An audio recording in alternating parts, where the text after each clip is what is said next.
Today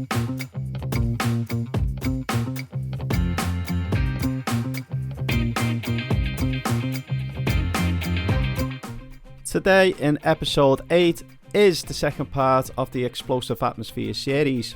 We will be discussing ATEX and DSEAR, running through some DSEAR regulations, discussing the 5-step guide on conducting DSEAR risk assessments, and discussing certain control measures that might be put in place following on from the risk assessment.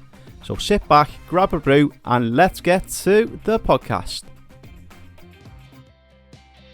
Don't get caught in the web of unsafe acts. Lead the way with Safety Today. Welcome to the Guided by Safety podcast with your host, David Bush. Making safety our number one priority.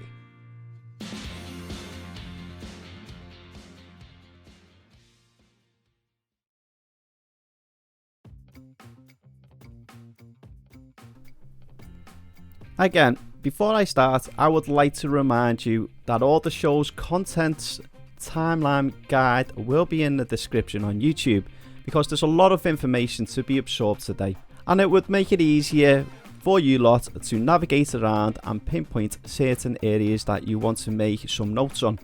So if you haven't already, head on over to YouTube and like and subscribe to my channel. If you're on Spotify or Apple iTunes, then you can get me there as well. Also, I've broadened my horizons and now I'm on DSEAR, TuneIn Radio and Google Play Podcast. So if you use them, punch in the Guided by Safety podcast into the search bar. Failing that, visit my podcast page, which is the Guided by Safety podcast.libsyn.com, where you can get all my podcasts and latest information. If you want to connect with me and come on the show to have a conversation and promote yourself, what you do, or your business brand, then you can find me on LinkedIn or on the Guided by Safety Facebook page, and I'm also on Twitter at Safety Guided. Now that has all been established, let's get to the nitty gritty. What is ATEX? ATEX is the French acronym which means Atmosphere is Explosive, and is the name commonly given to the 2 European directives for controlling explosive atmospheres. ATEX 137, which is concerned with the safety of workers in a workplace.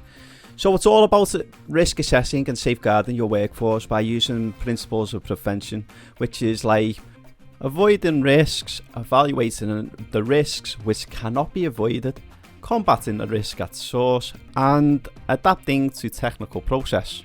So the whole idea of having a plant using open containers of solvents and vessels that wouldn't be sealed or having dust lying about like they were in the 70s and 80s is no longer acceptable, and it focuses on providing an explosive protection document in order of priority to prevent an explosive atmosphere, avoid ignition sources, mitigate the effects of explosion, and where appropriate, measures to prevent explosion propagation, which we will look at with a bit more detail later on into the show.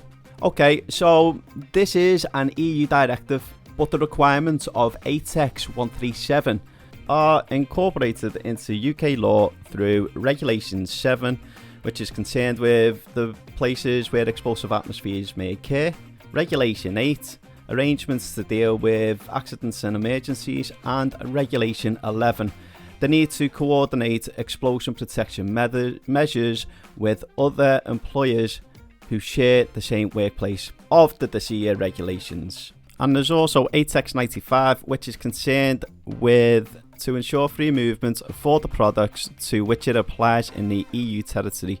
The main objective is to remove the technical barriers to trade within the European nations. It's all about CE marking, which means that it meets the minimum safety requirements, set by the EU, and the free movement of products throughout the EU. For example, if you manufacture a chainsaw in the United Kingdom, then you can sell it in Germany or Poland and vice versa. Okay, so it's removing all the technical barriers for different countries to trade with one another within the EU. Okay, so with the European directives ATEX 137 and 95 established, what exactly is DSEAR? DSEAR is the mnemonic, which is the Dangerous Substances and Explosive Atmospheres Regulations. DSEAR is a UK regulations which brings two existing EU regulations together, and they are ATEX 137, which is the workplace and safety aspects, and also as well CAD, Chemical Agents Directive, which also supersedes the cost regulations. Now, the Chemical Agents Directive sets out the minimum requirements for the protection of workers from risks to their health and safety arising or likely to arise from the effects of chemical agents in the workplace or the use of chemical agents at work. The legislative background of DSEAR 2002 was made under the Health and Safety at Work Act 1974. The regulations apply to workplaces in Great Britain, and the primary purpose of DSEAR is to protect workers and others who may be at risk from dangerous substances that can cause a fire, explosion, or similar energy-releasing event such as a runaway exothermic reaction. Okay, let me briefly summarise Regulations 3 to 11 of DSEAR. Okay, so Regulation 3 is application, as this is more concerned with some certain work activities which might overlap with individual DSEAR regulations such as maritime, medical, gas appliances, explosive manufacture, mines, quarries and offshore installations. Regulation 4, which is duties under these regulations, which includes the duties of employers or self-employed people and what they owe to their employees and others with regard to the provision of protective equipment and instruction. Now, Regulation 5, 6 and 7 all tie together as a glue. In Regulation 5 we risk assess the area, okay, and then Regulation 6, it's more to do with the control measures like principles of prevention is elimination or reduction of risk from dangerous substances. And Regulation 7 is wherever we cannot eliminate or substitute or whatever we can't control, then this certain regulation requires competent identification of hazardous and non-hazardous zones before new work starts, and it needs to be verified by a competent person. Later on into the episode, then we're going to be focusing more on Regulation 5, 6 and 7.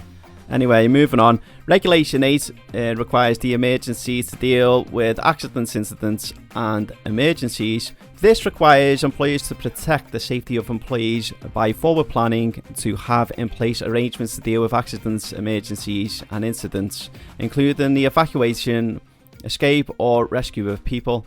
The arrangements include first aid, safety drills and testing, information of hazards, warning and response systems and means of escape. The next regulation is Regulation 9, information, instruction and training. Appropriate information, instruction and training should be given to contractors and employees on the dangerous substances present together with information on the hazards, risk, precautions and actions necessary for them to remain safe. Regulation 10 is identification of hazardous contents of containers and pipes. Well, basically this is what it says on the tin. This regulation applies to containers and pipes that contains dangerous substances, and they should be uniquely identified and marked. Regulation 11 is the duty of coordination, and this regulation addresses the need to coordinate explosion protection measures where people share the same workplace. Okay, so let's discuss Regulation 5, which is risk assessment. And during the risk assessment, employees should identify safety risks arising out of or in connection with work or the conduct of their undertaking that relates to dangerous substances and should identify who is at risk. The findings should then be used to take practical actions, Regulations 6 and 7, to eliminate or reduce the risk. The two aspects, identification of risk and resultant action, are interlinked, and so that Regulations 5, 6 and 7 should be considered together. As we said before, these 5, 6 and 7 sort of like gel in and glue together when it comes to the risk assessment and controlling the risks and what we should be doing if we cannot completely control everything.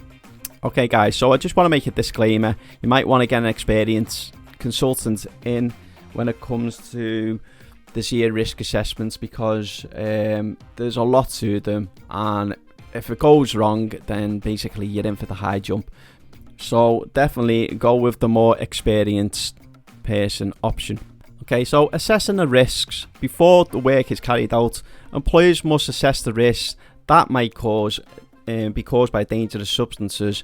And this should be an identification and careful examination of the dangerous substances in the workplace. Okay, so the materials and the chemicals that we may be using, the work activities involving those substances. Okay, so are we going to be spraying? Okay, also as well, what work are we doing? Are we doing hot work? Are we doing welding? And also as well, where we storing the substances or dangerous materials. It's all that when it comes to risk assessing. So you're looking at the wider spectrum. And the ways in which those substances and work activities could harm people. Okay, so the purpose is to help employees decide what they need to do to eliminate or reduce risks from the dangerous substances. If there is no risk to safety or the risk is trivial, no further action is needed. If there are risks, then employers must consider what else needs to be done to comply fully with the requirements of the DSEAR. And of course, if an employer has 5 or more employees, the employer must record the significant findings of the risk assessment. So let's get into the actual risk assessment itself, and just like any other risk assessment, it's in 5 steps. Step 1. Identify the fire and explosion hazards and hazards from similar energetic events. Step 2. Decide who might be harmed and how. Step 3. Evaluate the risks and decide on precautions. Step 4. Record your findings and implement control measures. And step 5. Review your risk assessment and update if necessary. So step 1 is identify the fire and explosion hazards and hazards from similar energetic events. This should be an identification and careful examination of the dangerous substances present, including those that may be formed in the workplace. So the employers must identify any dangerous substances that may be present in the workplace and the hazards that they present, like for example their flammability or explosive properties. So the assessment needs to be that big old buzzword, suitable and sufficient. Suitable and sufficient is really, you can't respond with just yes or no answers on your risk assessment. It's got to be, you've got to demonstrate your knowledge. If you condemn like a substance in the workplace, then you've got to give reasons why you've condemned the substance in the workplace, and then you've got to give decent solutions to any other problems. So suitable and sufficient really means that you've got to demonstrate your knowledge in this risk assessment. Now that that's covered, employers must identify any dangerous substances that may be present in the workplace. This includes substances which are brought into the workplace and handled, stored and used for processing, produced or given off, example fumes, vapor or dust, etc., by a process or activity, or as a result of an accident or incident. Okay, so they need to also identify whether the substance is used for or arises from maintenance, such as like cleaning or repair work, or is it produced as a byproduct of any work or process, such as waste, residues, scrap materials, etc. Or is the substance naturally occurring in the workplace, like for example methane may be present in tunnelling and mining operations. When considering the information on the hazardous properties of dangerous substances, employers should identify any adverse conditions that should be avoided. This includes excessive heat, sunlight, exposure to air or moisture, and contact with other incompatible substances. Useful information on the properties and hazards of dangerous substances may be provided by suppliers, and this is, for example, safety data sheets. This could include details such as boiling point, flash points, auto ignition temperatures, flammable ranges, vapor density, or explosive or chemical properties, or what we spoke about in Explosive Atmospheres Part 1. Other information could relate to safe methods of using, storing and handling the substances, and suppliers are required to make safety data sheets available for the chemicals they supply, and they are a source of information on the classification of the substance. And assessments which made no reference to a safety data sheet or similar information on hazardous properties researched in some other way would not likely to be considered suitable and sufficient, especially if the risk was significant. Alright, so if we're carrying out a risk assessment and we want to identify any of the explosive or flammable properties of substances, then always make sure we're going off a safety data sheet supplied by the manufacturer, okay, and then reference it on your risk assessment. As it says, if you don't do this, then it's more than likely it wouldn't be considered suitable and sufficient. So now that you've identified any dangerous substances, you need to then identify any potential ignition sources. And basically there's a list as long as your arm with ignition sources. There's anything from like the likes of heating energy, heating installations, internal combustion engines, adiabatic and compression, open fire, flame, hot surfaces, smoke and hot work, including welding, spatter, laser, or other intense radiation sources. There's electrical problems such as electrical lighting, devices such as lamps, electromagnetic radiation, radio frequent sources, short circuits, electrical arcs. And there's a great big list in the ACOP to the DSEAR, as long as your arm, as I said, about different types of ignition sources. But the more common sources of ignition are naked flames, hot surfaces, mechanically generated sparks, and electrically generated sparks. Now that we've established the identification of dangerous substances and the identification of any ignition sources, you would then move on to identify the work activities involving the dangerous substance. So this is anything with like the storage of petrol, fuel for cars, boats, or horticultural machinery, use of flammable gases such as acetylene for welding, handling and storage of waste drums in range of manufacturing industries, and handling and storage of flammable wastes such as fuel and oils. Also consider any activities such as welding or other hot work on tanks and drums that have contained flammable material. Work that could release naturally occurring flammable substances such as methane in coal mines or at landfill sites, or use of flammable solvents in laboratories. And there's a great big list of different work environments and activities for this also in the ACOP.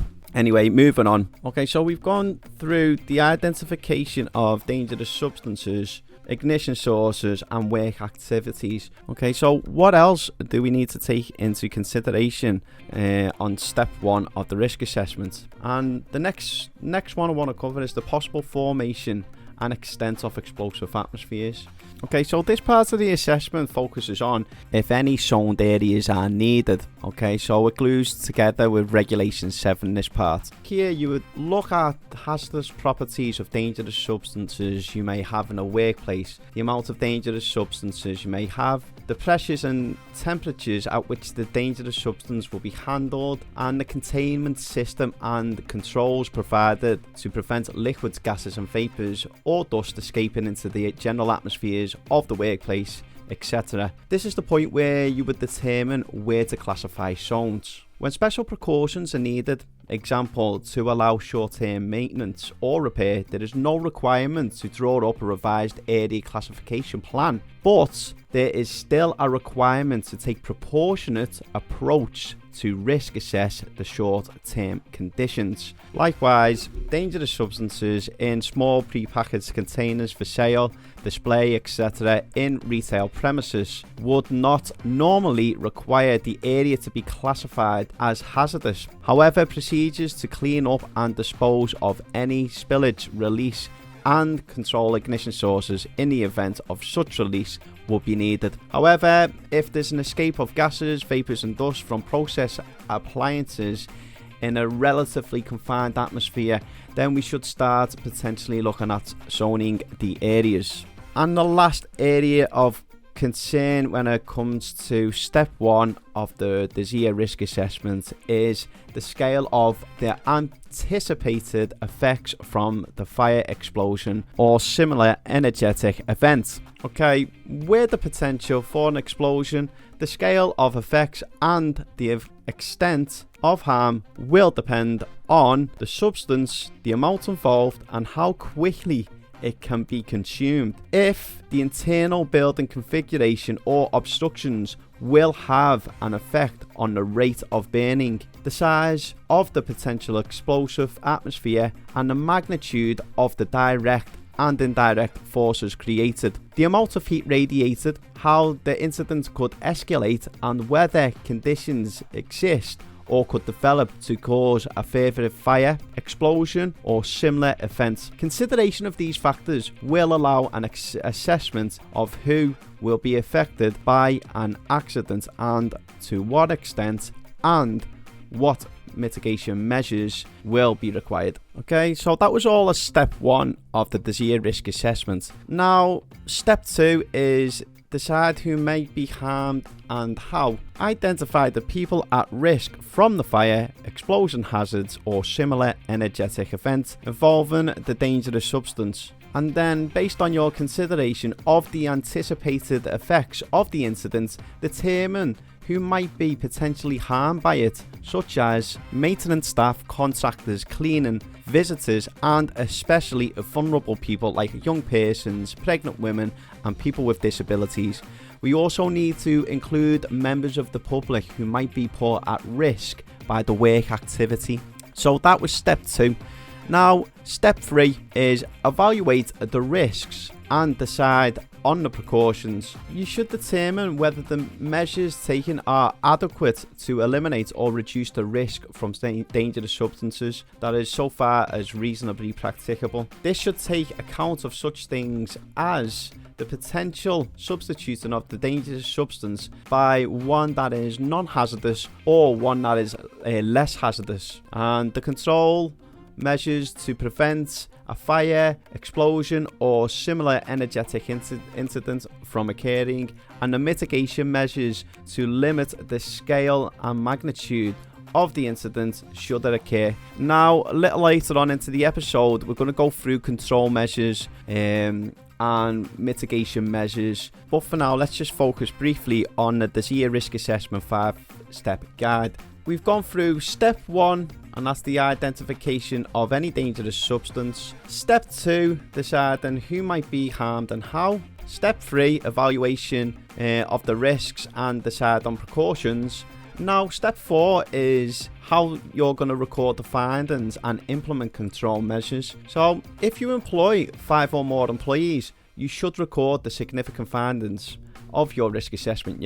This should include the location and extent of explosive atmospheres and their classification in terms of zones. The risk assessment should also help you decide on the information, instruction and training you give to your employees. This should be sufficient for them to safeguard themselves and others from the risk presented by the dangerous substances. The arrangements to deal with accidents, incidents and emergency including involvement of the emergency services. That's all of step 4. Now, step 5 is to review your risk assessment and update if necessary. And this is concerned with to keep it under review if there are any significant changes to the workplace of concern, like the introduction of a new hazardous substances changing quantity stored, changing work equipment or processes, or if there's been any incidents or near misses, like for example the release of dangerous substances or explosions. It's best practice to keep these under review annually. As well as assessing the normal activities within the workplace, you will also need to assess non-routine activities such as maintenance work, where this is often a higher potential for fire and explosion incidents to occur. If there is no risk to safety from fires and explosions, or the risk is trivial, then no further action is needed, okay? If there are risks, then you should consider what you need to do to comply fully with the requirements of the DSEAR, yeah? And that's briefly just a 5-step guide when it comes to a DSEAR risk assessment. Now, I want to go into the control measures now as per Regulation 6 and 7. And they are, Regulation 6 is the elimination or reduction of risk from dangerous substances, and Regulation 7 is places where explosive atmospheres may occur. Where it is necessary to work with dangerous substances, employers are not expected to eliminate all risk, but to reduce risk and to implement measures to control the remaining risks and to mitigate the consequences of any fire or explosion or other harmful physical event that could foreseeably arise, so far as reasonably practicable. Preventing or controlling risks. The best solution is to eliminate the risk completely by replacing the dangerous substance with another substance or using a different work process. This is called substitution in the regulations. In practice, this may be more difficult to achieve, but it may be possible to reduce the risk by using a less dangerous substance. For example, replacing a low flashpoint liquid with a high flashpoint liquid. In other situations, it may not be possible to replace the dangerous substance at all. For example, it would not be practical to replace petrol with another substance at a filling station. Where the risk cannot be eliminated, the DSEAR requires the control measures to be applied in the following priority order, and they are: reduce the quantity of dangerous substances to a minimum, avoid or minimize releases of dangerous substances, controlled releases of dangerous substances at source, prevent the formation of a dangerous atmosphere, collect, contain and remove any releases to a safe place, for example through ventilation, avoid ignition sources, avoid adverse conditions, for example exceeding the limits of temperature or control settings that could lead to danger, and keep incompatible substances apart. These control measures should be consistent with the risk assessment and appropriate to the nature of the activity or operation. Now, I want to discuss a few certain control measures and just go into it with a bit more detail. We can avoid an explosive atmosphere, and the way we can do this by replacing a flammable substance with a non-flammable substance. For example, hydrocarbons with a low flash point with another hydrocarbon whose flash point exceeds the ambient temperature by a sufficient margin, usually around about 15 degrees Celsius. Or we can processing a dust with a larger grain size, thereby reducing the extent of the flammable atmosphere, or processing a dust with a much higher moisture content. The next control measure we can look at is sealing equipment. A high quality plant with sealed equipment such as enclosed conveyors or high specification piping will reduce, if not eliminate, the formation of an explosive atmosphere external to the equipment. Leak-proof systems are available. Example, welded pipe, sealed conveyors and transfer systems, and no Jubilee clips. To make Jubilee clips yourself and fit them is just not acceptable by today's standards. Make sure you buy the correct items and fittings that is suited for the equipment. It may cost a little more, but at least it will stop huge deposits of dust lying about. If you go to a pharmaceutical plant, then you don't necessarily want to see pharmaceutical dust from poorly fitted homemade Jubilee clips which are not fit for purpose lying about everywhere, and why would you? It's unhealthy. The next control measure is limiting the explosive atmosphere by ventilation. Okay, ventilation, particularly with flammable vapors, can be used to reduce the local concentration and extent of hazardous areas, but it's unlikely to eliminate the zone entirely. Ventilation equipment such as local extract arms must be maintained and in good condition and used correctly. For vapors heavier than air, the exhaust gas outlets should be positioned near the floor, and for gases lighter than air, usually hydrogen, the outlets should be positioned near the ceiling. We covered vapor density and relative vapor to air in the last episode, so go and check it out if you haven't already. The next control measure we can look at is limiting the explosive atmosphere by a clean plant. So, housekeeping. A dust cloud is an immediate explosion hazard. Ensure that dust layers are not left to the end of a shift and there's no dust clouds that are present in the area to be considered hazardous. Good housekeeping therefore eliminates a dust hazard. Keep your plant clean. If vacuum cleaners are used, they must be ATEX rated. So again, don't use hand brushes that will form a dust cloud. Try and use vacuum cleaners instead, which will suck it up, as opposed to leaving any dust clouds, which may occur through brushing up. The next control measure we're going to take a look at is inerting. Okay, so oxygen is displaced by non-flammable gases such as nitrogen or carbon dioxide to such an extent that an explosion can no longer take place. In coal mills, for example, they have flue gases, which is rich in carbon dioxide, that cycle back round into the mill to keep it inert and keep it out of explosive range.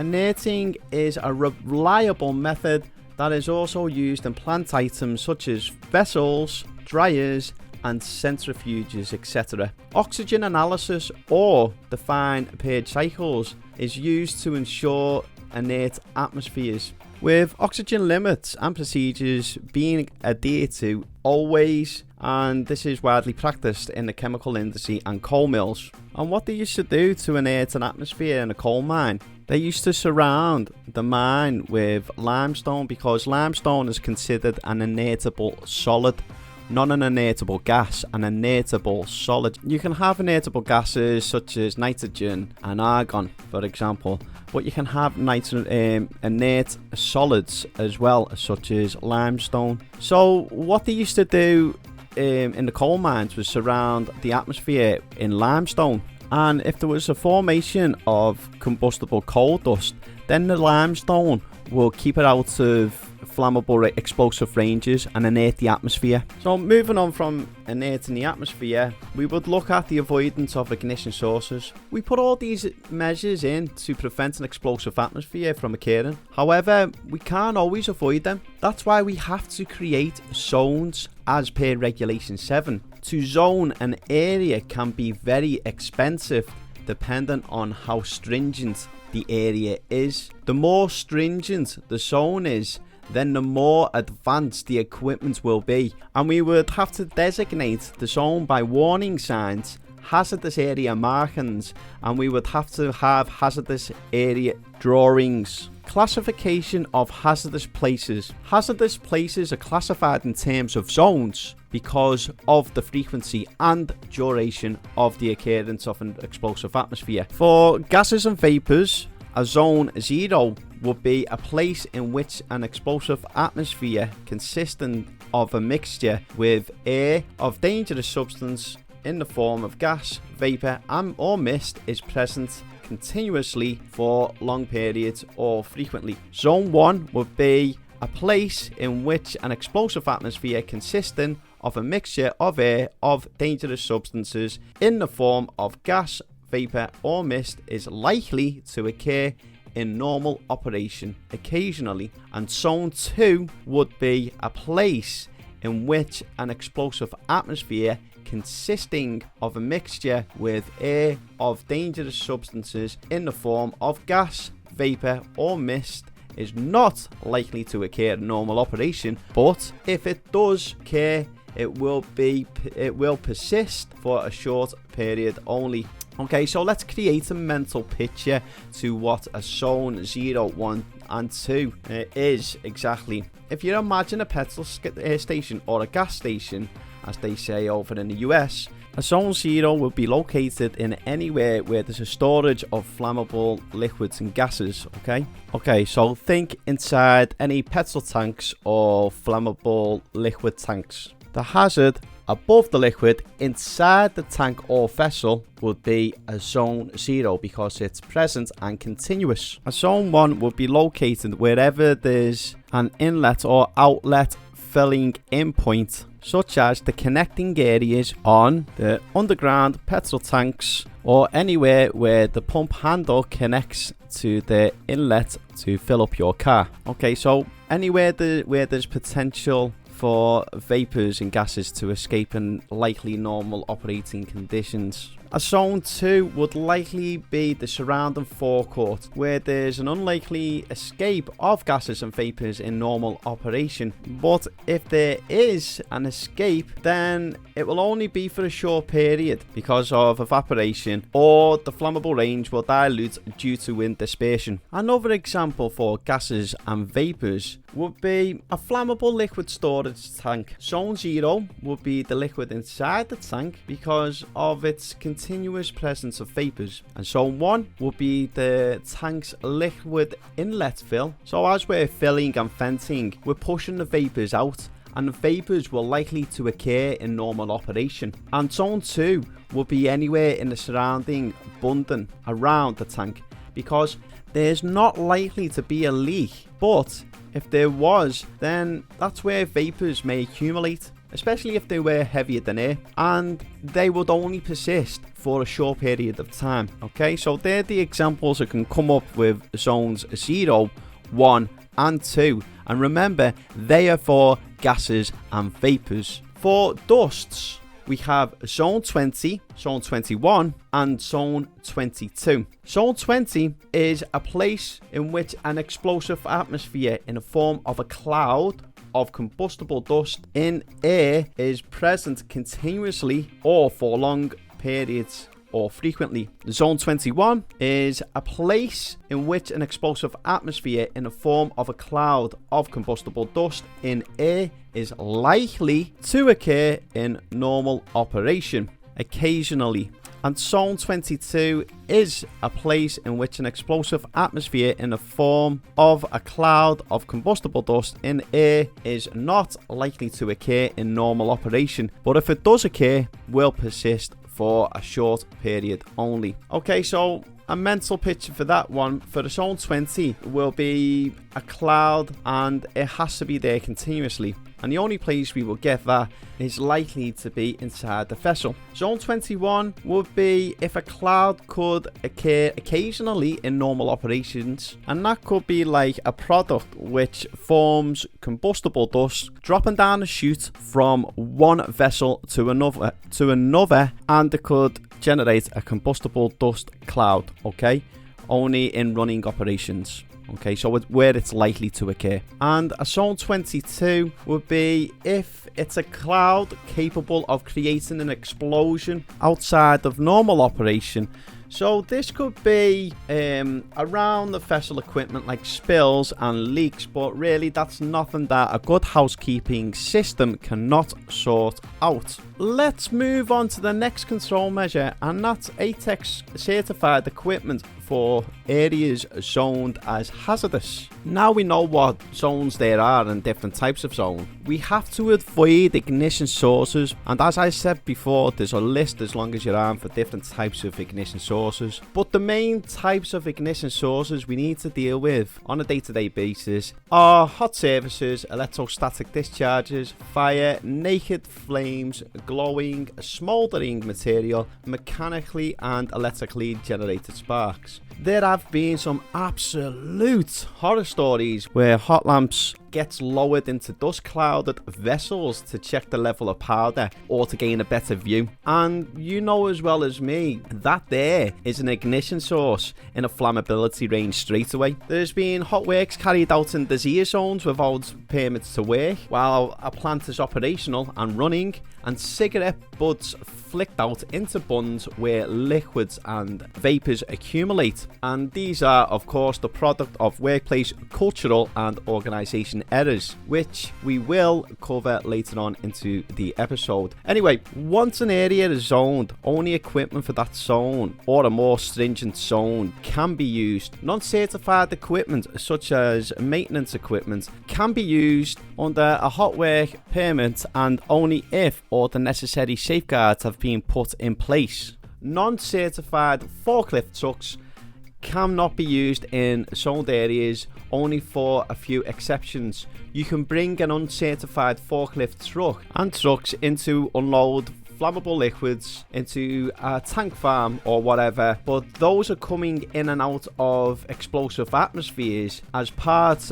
of a daily routine need to be certified and the correct safeguards on the trucks put in place. For every zone, there's a different category of equipment to be used, but I won't go into detail about the different category types like category 1, 2 and 3, but I will leave a link in the description on YouTube to the DSEAR ACOP, and it will be under Regulation 7 when it comes to zoning. You can just see for yourself how it works and get the gist of it. It's basically what best ATEX equipment suits what zone, safely based on their level of protection and depending on the zone's explosive and hazardous properties. But anyway, moving on, the ATEX protective equipment that are for zoned areas need to be installed by competent people, put into commission by competent people, and serviced and maintained by competent people. It's not a case of seeing ATEX certified protection equipment on eBay, purchasing it and fitting it yourself. These need to be installed by a certified ATEX technicians. They also need to have ATEX approved signs on them and CE marking as per EU Directive ATEX 95 requirements, because if anything goes wrong and the equipment hasn't protected the area and the situation when it should have, then you are certainly in for the high jump. There are lots of types of ATEX devices to protect your electrical fittings, such as increased safety devices, intrinsically safe, flame-proof, oil and powder immersion fittings, pressurized safety fittings, and constant purging fittings. But for time reasons, I'm just going to pick out the first 3 devices I have mentioned, and they are increased safety, intrinsically safe, and flame-proof devices. Increased safety EXE, which is the more common type of EX light fittings, which will basically cost you more than have a normal light fitted, because someone has to come out, fit it, wire it up and engineer out all of the sparks and arcs from within them. And increased safety type devices are good for zones 2 and possibly 1 areas, and they are widely used for luminaires and some types of motors. The next type I'll cover is intrinsically safe protection, EXI, and these are mainly used for instrumentation. Intrinsically safe equipment means there's not enough energy in the field to create a spark, and you don't need a lot of electrical energy for instrumentation, but it needs to be wired up correctly and have barriers within the cabinet, and there's quite a lot of complexity when it comes to designing these circuits. The next device I want to cover is Flameproof EXD, which is a traditional one going back over 100 years. Basically, they pour electrics inside the robust box, which has gaps at the side of the box that act like an inlet for gases and vapors to enter. So when the gas and vapor get drawn in, they can ignite from within this robust box, but the explosion will only be confined inside the box. Therefore, it protects the surrounding environment to ensure that an explosion doesn't occur outside the box into the atmosphere. You just got to make sure that the box isn't over tighted or the gaps aren't painted over, because they won't work otherwise. The EU's guidance, ATEX 95 Equipment Directive, states that a final product assembled using both electrical and mechanical elements may not require assessments as electrical equipment, provided the combination does not lead to additional ignition hazards for this assembly. Okay, so this means that a motor and a pump or a fan won't be considered as electrical equipment, provided as we are not creating any additional hazards yet. For years, common mechanical equipment has been performing day in and day out without any malfunctions, so don't panic into thinking you need to replace all of your pumps to fancy expensive ATEX equipment. In most cases, the normal operation of mechanical equipment operating within design parameters will not lead to ignition of an explosive atmosphere, so we don't need to jump through as many hoops when it comes to mechanical equipment. So just risk assess and document your non-electrical equipment to ensure they don't present an ignition source. So if you use constructional safety equipment, or maybe upgrade your pumps, bearing, lube oil equipment with adequate and reliable sensors or detection devices which tells you that it's overheating, then you might get to where you want to be. It's all about cost. Okay, so that's like more or less the zoning and avoidance of ignition sources covered. The next control measure I want to talk about is static implications. If you walk and then drag your feet across a carpet and then touch a door handle, then you might get an electrostatic shock. Then such electrostatic discharges amount to an energy of 4 millijoules. A flammable solvent can ignite at 1 millijoule. Small electrostatic discharges will ignite all common solvents at or above their flash points. In general equipment, vessel and pipes, etc., should have a resistance to earth of less than 10 ohms. Anti-static clothing and footwear should be worn. Generally, back in the old days, people just walked across concrete floors and they weren't a problem, but now they've introduced painted and resin floors, which can be a problem for static build-up in an area where flammable gases and vapors are.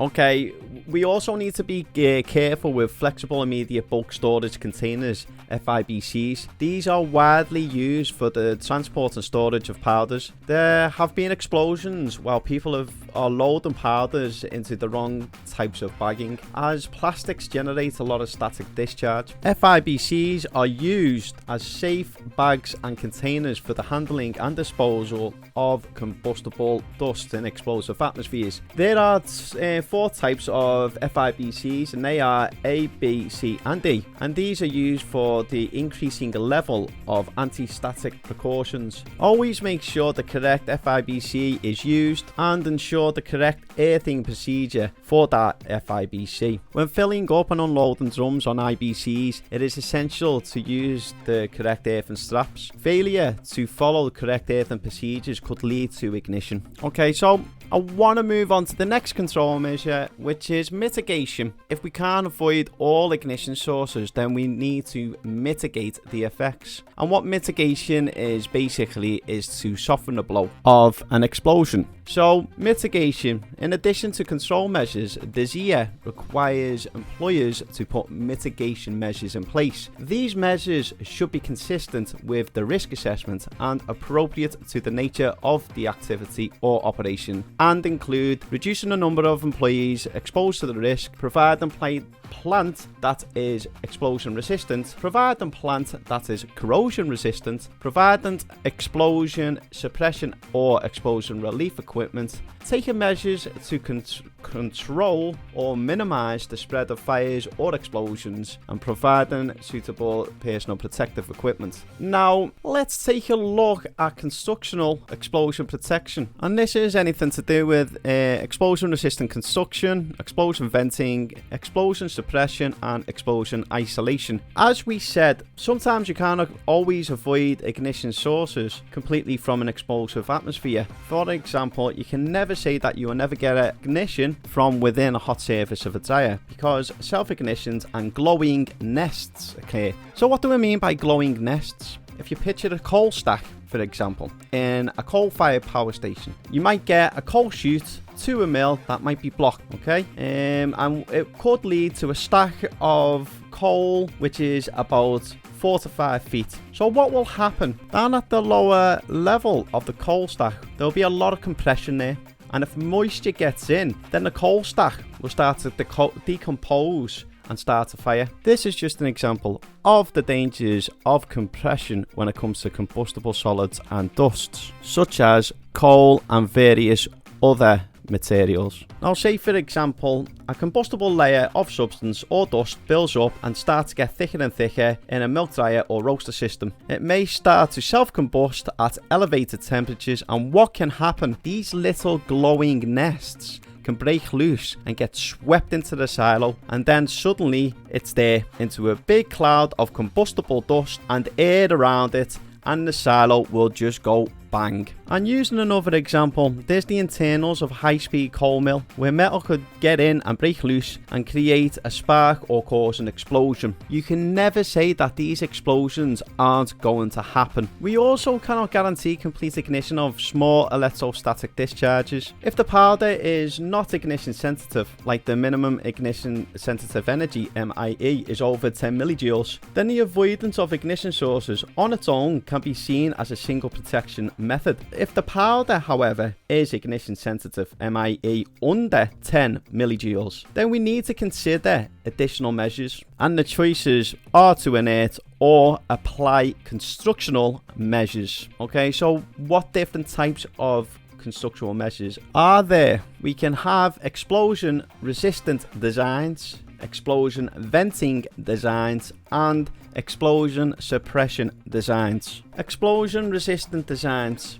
You can have these designs such as, for example, a vessel where you can build it to take a 10 bar force to take the force of an explosion, and you would tend to have these where places produce toxic pharmaceutical, and you don't want your design to go bang and have toxic vapors flying everywhere. So you want a design that can take an explosion. Okay, the next one, explosion venting designs. You can have these designs with an outlet pipe to open air, and these are used on milk spray dryers and or other various things. With explosion venting systems, just ensure that you have no buildings nearby the venting area, because what will happen is the flame propagates outside the vent, and then there's a secondary explosion as it goes into the atmosphere and mixes with oxygen. So who knows what damage it will cause.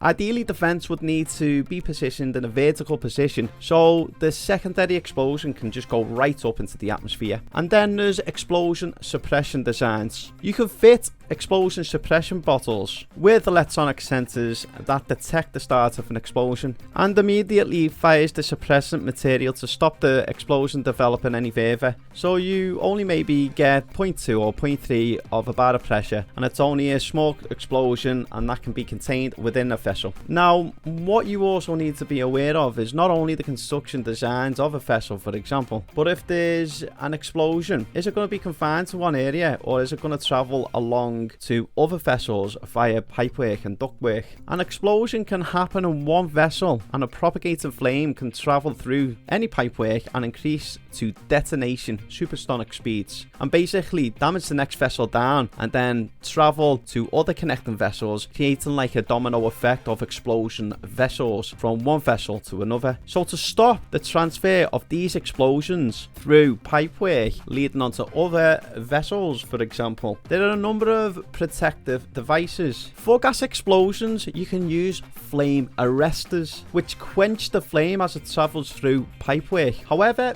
flame arresters wouldn't work on dust explosions because they would just block up the pipework. With dust explosions, you can use ATEX certified rotary valves. These work by vanes rotating around at a point within a housing case within the pipework. There's a gap between the pipework casing and the rotating valves, which is less than 0.2 of a millimeter. And what happens is, if you get an explosion in a vessel, it gets quenched as the flame travels through a spinning valve set and stops it from propagating from one vessel to the next one. We can use suppression bottles which go into pipework, and where there will be a detector sensor by the point of explosion. So by the time the propagating flame travels down the pipework, it is met with a suppressant material to quench it before it reaches the next vessel. Or we can have slam shut valves, which basically acts through a detector sensor at the point of explosion, just like the suppressor bottles, but instead of the suppressant materials. It uses a slam shut valve, again stopping the propagating flame from travelling to the next vessel down. And of course, these are only a handful of examples of constructional safety designs. There are a lot more weird and wonderful creations. Now, that was all the technical measures that should be in place, or we would like to put in place. But let's talk about the pretty basic stuff that we should be doing as an organization. Okay, so let's talk about organizational measures, how we can safeguard our workforce. Complementary to preventive and constructional measures, organizational measures can be taken to reduce the risk of fire and explosion and ensure the effectiveness of the technical measures. In particular, if a plant, process or materials are changed, it is necessary to review that the explosion protection measures are adequate. Though an explosion protection document is not specifically required in DSEAR requirements, it is still good practice to have it and to keep one for documentation and insurance purposes. And also, Article 8 of ATEX 137 EU Legislative Directive requires to keep an explosion protection document up to date. Okay, so we need to keep the explosion protection document up to date, as it's an overview document and you can refer to it on risk assessments. But if you don't have a decent explosion protective document and something goes wrong, then unfortunately you'll be in a world of mess. In the explosion protection document, you will need to demonstrate adequate work procedures, training of staff, hot work permits, warning signs on entry to hazardous areas and coordination duties, as well as an updated maintenance record of any explosion protective devices that you may have on site. One of the biggest challenges we face when it comes to health and safety is culture. It's difficult to change a dirty plant and try and keep it clean, but with a new plant, when they are handed over clean, they should be kept clean, and that way going forward. Okay, so provision of operating instructions and training as per DSEAR Regulation 9. The operation instructions must govern the behaviour of the employees during normal operation and in the cases of malfunction. The responsibility for the implementation of the measures must be clearly specified. The employees must be informed of possible hazards at regular intervals and their attention drawn to the proper code of behaviour. Okay, so next one is preparing emergency plans and procedures as per DSEAR Regulation 8. Arrangements must be made to deal with emergencies. These plans and procedures should cover safety drills and suitable communication and warning systems, and should be in proportion to the risks. If an emergency occurs, workers tasked with carrying out repairs or other necessary work must be provided with appropriate equipment to allow them to carry out this work safely. The information in the emergency plans and procedures must be made available to emergency services to allow them to develop their own plans if necessary. The next organisational measure that we're going to pay attention to is monitoring and maintenance. Particular attention should be paid to regularly checking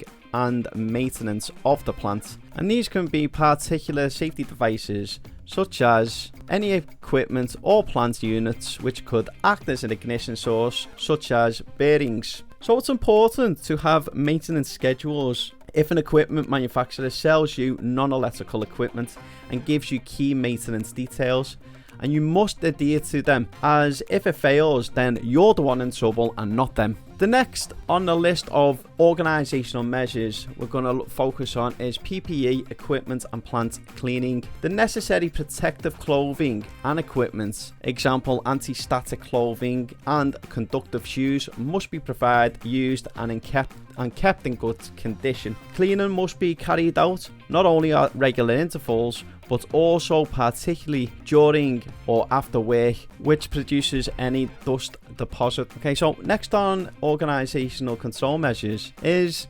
signposting or closure of high-risk zones as per the DSEAR Regulation 7 and 10.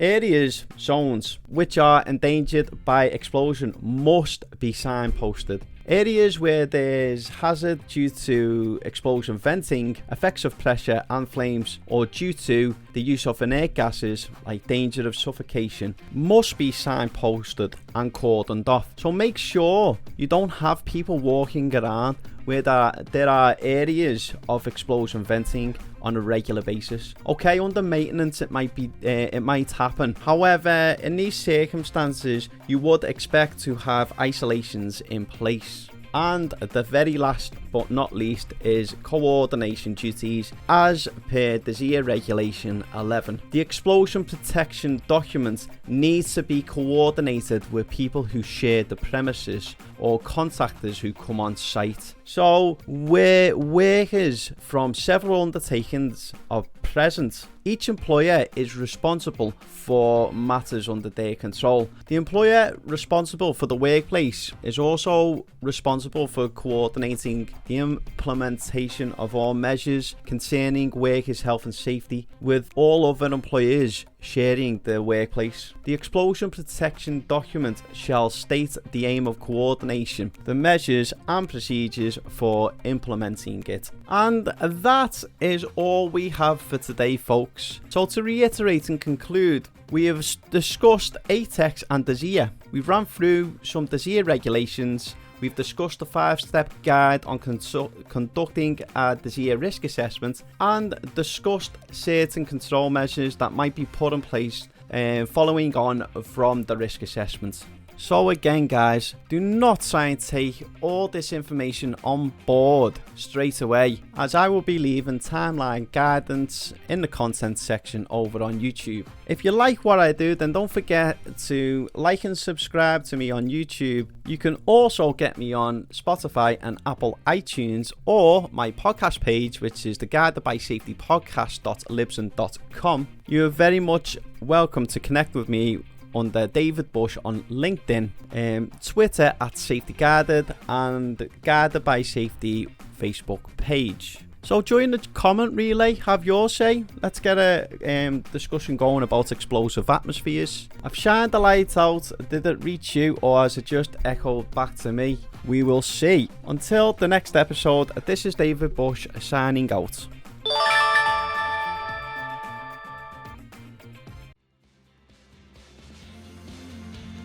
Thank you for listening to the Guided by Safety podcast with David Bush. Don't forget to like and subscribe to keep up to date with all of our podcasts.